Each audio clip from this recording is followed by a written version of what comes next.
नगरपालिकेचे माजी नगरसेवक जावेद राज यांनी मुंबईमध्ये पक्षाचे राष्ट्रीय अध्यक्ष तथा राज्याचे उपमुख्यमंत्री अजित पवार यांच्या उपस्थितीत राष्ट्रवादी काँग्रेस पक्ष प्रवेश केला।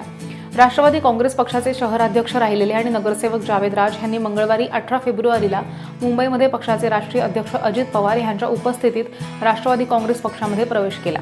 पक्षाचे प्रदेशाध्यक्ष सुनील तटकरे, वसमत विधानसभेचे आमदार चंद्रकांत उर्फ राजू भैया नवघरे तसेच राष्ट्रवादी काँग्रेस पक्षाचे प्रदेश उपाध्यक्ष सलीम सारंग यांच्या नेतृत्वात भविष्यात पक्ष संघटन वाढवण्यावरती भर देणार असं त्यांनी सांगितलं।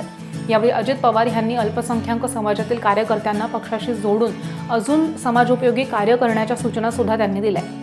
पक्षामध्ये प्रवेश झाल्यानंतर हिंगोलीमध्ये दाखल होताच जावेद राज यांच्या समर्थकांनी जल्लोष करून त्यांचा भव्य सत्कार केलाय।